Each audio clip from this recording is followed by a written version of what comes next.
ಮಾನ್ಯ ಸಿದ್ದರಾಮಯ್ಯ ಸಾಹೇಬರಿಗೆ ಸಾಷ್ಟಾಂಗ ನಮಸ್ಕಾರ ಮಾಡ್ತೀನಿ. ತನ್ನ ಮಗನ ರಾಜಕೀಯ ಭವಿಷ್ಯಕ್ಕೋಸ್ಕರ ತನ್ನ ಮಗನನ್ನ ಮೈಸೂರಿನಲ್ಲಿ ಲೋಕಸಭಾ ಕ್ಷೇತ್ರಕ್ಕೆ ಚುನಾವಣೆಗೆ ನಿಲ್ಲಿಸಿ ಗೆಲ್ಲಿಸೋದಕ್ಕೋಸ್ಕರ ಎಷ್ಟೆಲ್ಲಾ ಶ್ರಮ ಪಡ್ತಾರೆ, ಯಾರನ್ನ ಬೇಕಾದ್ರೂ ತುಳಿಯೋದಕ್ಕೆ ಹಣಿಲಿಕ್ಕೆ ಪ್ರಯತ್ನ ಮಾಡ್ತಾರೆ. ಇದನ್ನು ಸಿದ್ದರಾಮಯ್ಯವರಿಂದ ನಿಜವಾಗ್ಲೂ ಕಲಿಬೇಕು.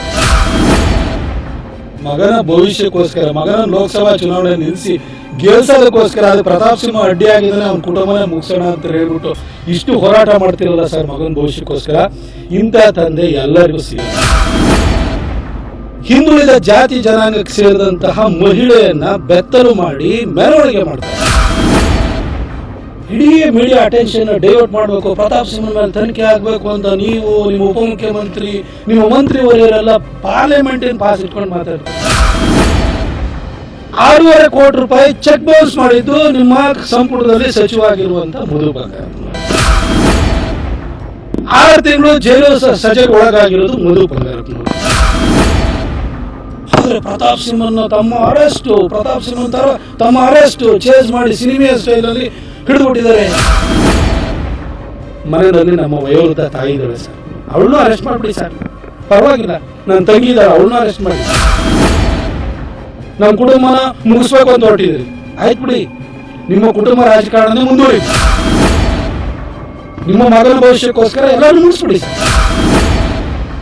ನನ್ನನ್ನು ಈ ರೀತಿ ಎಲ್ಲಾ ತಂತ್ರಗಾರಿಕೆಗಳನ್ನ ಮಾಡಿ ಮುಗಿಸೋದಕ್ಕೆ ಇಲ್ಲ, ನನ್ನನ್ನು ಜೀವನ ತೆಗಿಲಿಕ್ಕೆ ನೀವು ಪ್ರಯತ್ನ ಮಾಡ್ಬೋದು ಅಷ್ಟೇನೆ. ಅದು ಬಿಟ್ಟು ನೀವು ಬೇರೆ ದಾರಿ ಇಲ್ಲ ಸರ್.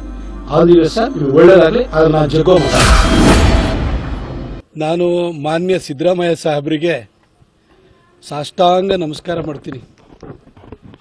ಅವ್ರ ಬಗ್ಗೆ ನನಗೆ ಬಹಳ ಹೆಮ್ಮೆ ಅನಿಸ್ಬಿಟ್ಟಿದೆ, ನನಗೆ ಬಹಳ ಮೆಚ್ಚುಗೆ ಅನಿಸಿದೆ. ಅವ್ರನ್ನ ಶ್ಲಾಘನೆ ಮಾಡಬೇಕು ಅಂತ ಅನಿಸ್ತಾ ಇದೆ 2 ಕಾರಣಕ್ಕೋಸ್ಕರವಾಗಿ.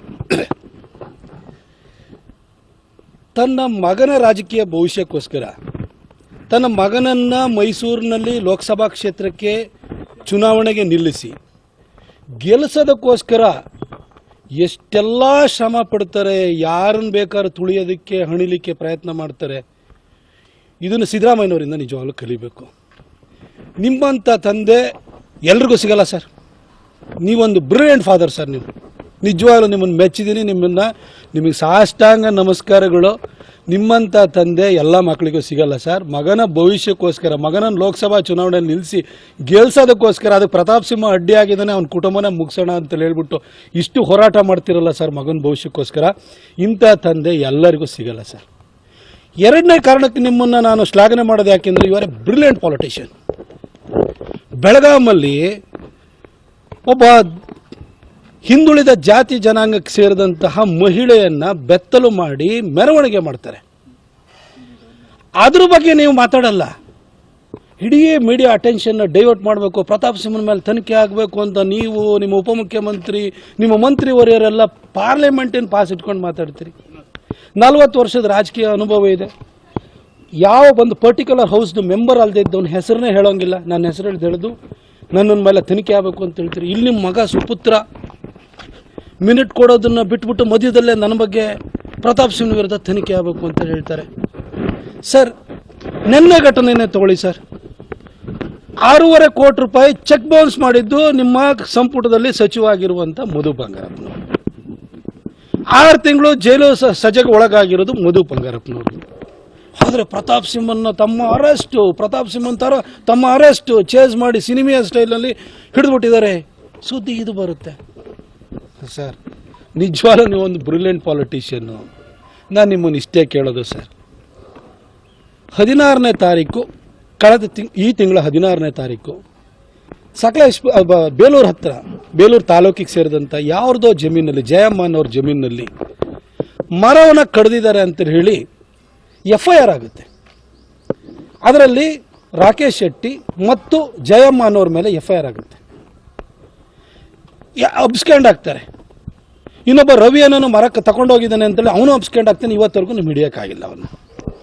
ಮರನೆಲ್ಲ ತಗೊಂಡೋಗಿ ಹಾಸನಲ್ಲಿ ನಿಮ್ಮ ಫಾರೆಸ್ಟ್ ಡಿಪೋದಲ್ಲಿ ಇಡ್ತೀರಿ. 24ನೇ ತಾರೀಕು ನಾನು ಮೈಸೂರಿಗೆ ಬಂದು ಹನುಮಾನ್ ಜಯಂತಿ ಸಂದರ್ಭದಲ್ಲಿ ನಾನು ಹೇಳಿಕೆ ಕೊಡ್ತೀನಿ.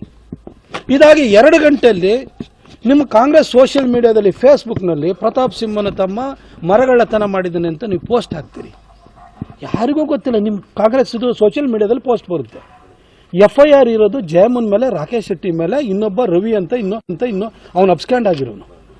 ಪ್ರತಾಪ್ ಸಿಂಹನ್ ಸಹೋದರನಿಗೂ ಈ FIRಗೂ ಏನು ಸಂಬಂಧ ಇದೆ? ಆಯಿತು, ಅದಕ್ಕೂ ನಾನು ಸ್ಪಷ್ಟನೆ ಕೊಟ್ಟಾಯಿತು. ಕೊಟ್ಟಾದ ಮೇಲೆ 30ನೇ ತಾರೀಕು ಮಧು ಬಂಗಾರಪ್ಪನವ್ರ ಘಟನೆ ನಡೀತದೆ. ನನ್ನ ತಮ್ಮನ ಹೋಗಿ ನೀವು ಚೇಂಜ್ ಮಾಡಿ ಹಿಡಿಯೋಕೆ ಅಂತ ಹೋಗ್ತೀರಿ. ಏನು ನನ್ನ ತಮ್ಮ ತಲೆ ಮರೆಸ್ಕೊಂಡಿದ್ನ? 2 ದಿನ ಮೊದಲೇ ಹೋಗಿ ಫಾರೆಸ್ಟ್ ಡಿಪಾರ್ಟ್ಮೆಂಟ್ ಅಂತ ಕೇಳಿದಾಗ ಹೇಳಿಕೆ ಕೊಟ್ಟು ಬಂದಿದ್ದಾನೆ. ನಿಮ್ಮ FIR ಅಲ್ಲಿ ಅವನ ಹೆಸರಿದೆಯಾ? ಅವನ ಆರೋಪಿನ? ಹಾಗಾಗಿ ಅವನು ತಲೆ ಮರೆಸ್ಕೊಂಡಿದ್ದಾನಕ್ಕೆ ಮೊಬೈಲ್ ಆನ್ ಮಾಡ್ಕೊಂಡೇ ಇದ್ದಾನೆ. ಆ ಮೊಬೈಲ್ನ ಟ್ರ್ಯಾಕ್ ಮಾಡ್ಕೊಂಡಲ್ವ ನೀವು ಬೆಂಗಳೂರಿಗೆ ಹೋಗಿದ್ದು? ತಲೆ ಮರೆಸ್ಕೊಂಡಿರೋ ಮೊಬೈಲ್ನ ಆಫ್ ಮಾಡ್ಕೊಂಡು ಹೋಗ್ತಾರೆ ಸರ್. ಯಾಕೆ ಈ ರೀತಿ ದಾರಿ ತಪ್ಪಿಸುವಂಥ ಕೆಲಸ ಮಾಡ್ತೀರಿ? ನಾನು ನಿಮ್ಗೆ ಇಷ್ಟೇ ಹೇಳೋದು ಸರ್. ನಾನು ಹಿಂದೆನೂ ಹೇಳಿದೆ, ಕಳೆದ ವಾರನೂ ಹೇಳಿದೆ, ನೀವು ಇಲ್ಲಿಗೆ ನಿಲ್ಲಲ್ಲ ಸರ್. ನಿಮ್ಮ ಮಗನ ರಾಜಕೀಯ ಭವಿಷ್ಯಕ್ಕೋಸ್ಕರ ಪ್ರತಾಪ್ ಸಿಂಹನ್ನ ಎಲ್ಲ ರೀತಿಯಲ್ಲೂ ಕೂಡ ತುಳಿಯೋದಕ್ಕೆ ನೀವು ಪ್ರಯತ್ನವನ್ನು ಮಾಡ್ತೀರಿ. ನನ್ನ ಚಾರಿತ್ರ್ಯ ವಧೆನ ಮಾಡ್ತಾ ಇದ್ದೀರಿ, ನನ್ನ ಕುಟುಂಬವನ್ನು ಎಳಿತಾ ಇದ್ದೀರಿ, ನನ್ನ ತಮ್ಮನ ದಿನ ಇನ್ನು ಫಿಕ್ಸ್ ಮಾಡೋಕ್ಕೆ ಅಂತ ನೋಡ್ತಾ ಇದ್ದೀರಿ ಸರ್. ನನ್ನ 3 ಗಂಟೆಗೆ ಅರೆಸ್ಟ್ ಮಾಡಿದ್ದಾರೆ. ಇವತ್ತವರೆಗೂ ಕೋರ್ಟಿಗೆ ಯಾಕೆ ಸರ್ ಪ್ರೊಡ್ಯೂಸ್ ಮಾಡಿಲ್ಲ? ನಿಮ್ಮ ಹತ್ರ ಅಷ್ಟೊಂದು ಎವಿಡೆನ್ಸ್ ಇದ್ಮೇಲೆ ಸರ್. PCCFಗೆ ನಾನು ಮಾತಾಡ್ತಾ ಇದ್ದೀನಿ, ರಾತ್ರಿಯಿಂದಲೂ ಮಾತಾಡ್ತಾ ಇದ್ದೀನಿ. ಈಗ ಕರ್ಕೊಂಡು ಹೋಗ್ತೀವಿ. ನಿಮ್ಮ ತಮ್ಮನಿಗೆ ಏನು ನಾವೇನು ತೊಂದರೆ ಕೊಡಲ್ಲ. ಅಲ್ಲ, ತೊಂದರೆ ಕೊಡಲ್ಲ ಅಂದಮೇಲೆ ಇಷ್ಟೊತ್ತವರೆಗೂ ಯಾಕೆ ಇಟ್ಕೊಂಡಿದ್ದೀರಿ ಸರ್? ಯಾವ ಒತ್ತಡವನ್ನು ಹೇರಲಿಕ್ಕೆ ಅಂತ ಹೊರಟಿದ್ದೀರಿ ಸರ್? ಸರ್, ಇವಾಗ ನನ್ನ ತಮ್ಮ ಆಯಿತು, ಕಳೆದ ಸರಿ ನನ್ನ ಮೇಲೆ 2 ಕ್ರಿಮಿನಲ್ ಪ್ರಕರಣ ಹಾಕಿದ್ರು. ಹುಣಸೂರಿನ ಹನುಮಾನ್ ಜಯಂತಿನ ಇಟ್ಕೊಂಡು ಸರ್, 2 ಕ್ರಿಮಿನಲ್ ಪ್ರಕರಣ. ಅವತ್ತೇ ನನ್ನನ್ನು ರಾಜಕೀಯವಾಗಿ ಮುಗಿಸೋದಕ್ಕೋಸ್ಕರ ಕ್ರಿಮಿನಲ್ ಪ್ರಕರಣನ ದಾಖಲು ಮಾಡಿರಿ. ಅಡಿಷನಲ್ SP ಕಾಲ್ ಮೇಲೆ ನಾನು ಇನೋವಾ ಕಾರ್ ಹಚ್ಚಿದ್ದೀರಿ ಅಂತ ಹೇಳ್ಬಿಟ್ಟು ನನ್ನ ಮೇಲೆ ಸುಳ್ಳ ಕೇಸ್ ಹಾಕ್ತಿದ್ರಿ ನೀವು. ಅವತ್ತು ನನ್ನನ್ನು ಮುಗ್ಸಕ್ಕೆ ನೋಡಿದ್ರಿ, ಆಗಲಿಲ್ಲ. ಮೈಸೂರು ಮತ್ತು ಕೊಡಗಿನ ಜನ ನನ್ನ ಕೈ ಹಿಡಿದು 2019 ಗೆಲ್ಲಿಸಿದ್ರು. ಇವಾಗ ನಿಮಗೆ ನಿಮ್ಮ ಮಗನ ಅಸೆಂಬ್ಲಿ ಸೀಟನ್ನು ತೆರವು ಮಾಡಿಕೊಟ್ಟು ನಿಮಗೆ ಬಿಟ್ಕೊಟ್ಟಿದ್ದೇನೆ. ಈಗ ನಿಮ್ಮ ಮಗನ ರಿಹ್ಯಾಬಿಲಿಟೇಟ್ ಮಾಡಬೇಕು ಸರ್. ನಿಮ್ಮ ಮಗನ ಭವಿಷ್ಯಕ್ಕೋಸ್ಕರ ನನ್ನ ಕುಟುಂಬನೂ ಕೂಡ ನೀವು ಮುಗ್ಸಕ್ಕೆ ಹೊರಟಿದ್ದೀರಿ ಸರ್. ಮನೆಯಲ್ಲಿ ನಮ್ಮ ವಯೋವೃದ್ಧ ತಾಯಿ ಇದ್ದಾಳೆ ಸರ್, ಅವಳನ್ನೂ ಅರೆಸ್ಟ್ ಮಾಡಿಬಿಡಿ ಸರ್, ಪರವಾಗಿಲ್ಲ. ನನ್ನ ತಂಗಿ ಇದ್ದಾಳೆ, ಅವಳನ್ನೂ ಅರೆಸ್ಟ್ ಮಾಡಿ. ನಮ್ಮ ಕುಟುಂಬನ ಮುಗಿಸ್ಬೇಕು ಅಂತ ಹೊರಟಿದ್ದೀರಿ, ಆಯ್ತು ಬಿಡಿ. ನಿಮ್ಮ ಕುಟುಂಬ ರಾಜಕಾರಣನೇ ಮುಂದುವರಿಲಿ. ನಿಮ್ಮ ಮಗನ ಭವಿಷ್ಯಕ್ಕೋಸ್ಕರ ಎಲ್ಲರೂ ಮುಗಿಸ್ಬಿಡಿ ಸರ್. ಆದರೆ ನಾನು ನಿಮಗೆ ಇಷ್ಟೇ ಹೇಳಲಿಕ್ಕೆ ಬಯಸ್ತೀನಿ ಸರ್. ಸರ್, ನಿಮಗೆ ಮುಂದೆ ಭಾಳಷ್ಟು ದಾರಿಗಳಿಲ್ಲ ಸರ್. ನನ್ನನ್ನು ನಿಮ್ಮ ಕೈಲಿ ಸೋಲ್ಸೋದಕ್ಕೆ ಕೊಡಗು ಮೈಸೂರಿನ ಜನ ಬಿಡಲ್ಲ ಸರ್. ಆ ತಾಯಿ ಚಾಮುಂಡಿ ಕಾವೇರಿ ತಾಯಿ ಬಿಡಲ್ಲ ಸರ್.